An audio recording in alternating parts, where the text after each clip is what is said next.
worsened between them in recent decades. Turkey broke ties with Israel in 2010, restored relations in 2016, but both countries expelled each other's top diplomats 2 years later. And all of these issues had to do with conflict in the Gaza Strip. What do you make of this latest one?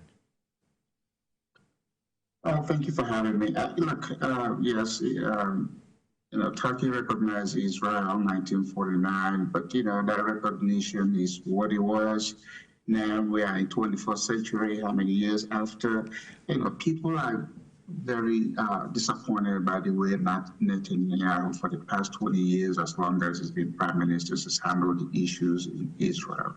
I think anybody's going to be justified in whatever adjective they use to describe him. The guy, oftentimes acts out of the bound or what is reasonable. I understand this tension between the Palestinians and the Israelis, but at what point do we call it a stop and begin to say, okay, what happened in the past is happened, and can we find a way to go forward and stop the killing of innocent people? Netanyahu is I don't want to use the word wicked, but that's what just comes to mind. I understand some Israelis don't even want this, what is going on. The attack of October last year, they see it for what it is, but when do we stop?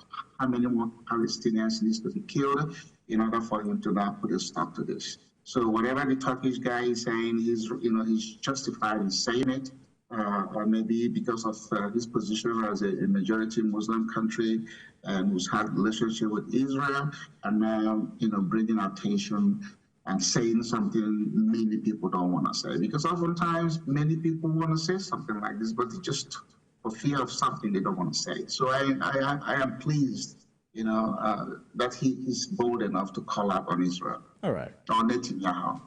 How much impact, however, do you think this would have on Israel? Trade between the two countries was worth almost $7 billion last year.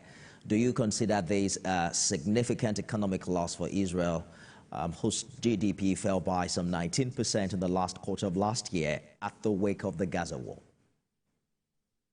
Well, it's going to have some impact, but then what happens, when you have sanctions or when you ban something, there are some people going to find a way to get it done. And what does it do? Prices go up or they smuggle it or something. So, you look at the sanction on Russia, has Russia collapsed? No. So I don't know whether it's going to do anything to make Netanyahu, pull back and stop. Just like he said, let's find alternative ways to do it. They're going to find alternative ways to get what it is they were getting from Turkey.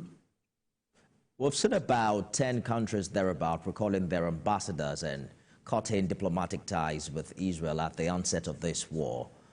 Do you think that's enough pressure? And how much potential damage is that doing for the nation of Israel?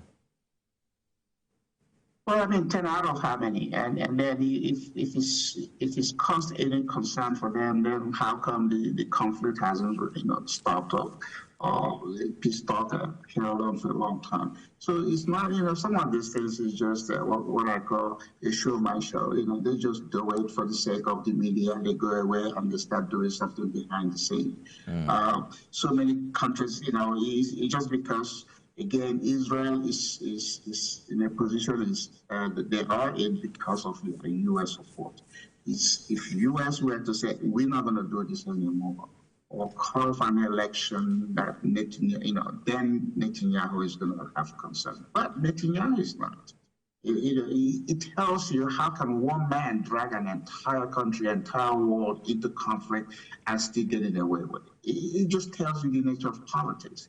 This is not about, what is good for the human race or what is good for a civilian. It's just about the ego of military might. I have the weapon. I am commander-in-chief. I'm going to call up people to go do what I want. Why don't he just get in the front line and fight with these people? He's in a bunker. Nobody knows where he is. But then he issues orders, and then life gets destroyed. And then we all sitting around and say, what are we going to do? This is not right. Mr. Okpa, there are times to make it look like remove Netanyahu and the war in Gaza will stop. But you will agree that's not true. Well, but at least he's one evil. Let's just remove that evil. Maybe of course somebody else is going to come in. But if you look at the history of Israeli prime ministers, nobody has had office as long as Netanyahu has had it. And he has been the most controversial, the most mean, the most defiant prime minister Israel has had. And that is why the tension is where it is. I'm not saying, Israel is wrong. When they are attacked, they have to react. But again, action and reaction are equal and opposite. That's something somebody's doing to keep this thing, in the forefront as it has been. Is it the Palestinians? They need to pull back, but then again, you're pushing them to the war. What do you want them to do? Their whole city is being destroyed. You can't even get them supplies. You can't even get them humanitarian supplies. What's the purpose of all this stuff? Again, so, the two neighbors, the two people, for as long as they have found themselves, they have to come to terms about it. There's no way the Palestinians are not going to vacate for Israel. Israel is not going to vacate for the Palestinians. So what do? We have to resolve this thing. And the way to resolve is for American government to now call Israel to turn and say, you know what, if you don't do X, Y, Z, we're going to stop. But they can't, because the Jewish American contingency in America and all over the world, they're very powerful. They use money, they use media, they use influence to get in the way to make sure the Jewish issues, transcend that of everybody. I mean, you look at Holocaust. Holocaust has become a branded word for Jewish issues. But nobody talks about slavery. Nobody talks about how many Africans died crossing the Atlantic. It's always about the Israeli issues, the Jewish issues that they persecuted. But Africans and Black people have been persecuted. So what is the difference? All right. When you step on my toes Okay, anyway, you know where I'm going with this. I get you clearly. The conversation is active and still ongoing, and quite a number of people also, opinions are sharply divided. For instance, there are some who would say that there's so much pressure on Israel. We've seen Israel repeatedly reject calls for a ceasefire without the release of hostages, but they've also said we may have not seen as much pressure placed on Hamas to release the hostages as well. But that's how much time we have for now. We'll continue this conversation, Mr. Okpa. Global Affairs Analyst Ejike Okpa, live from Dallas. Thank you for talking to us.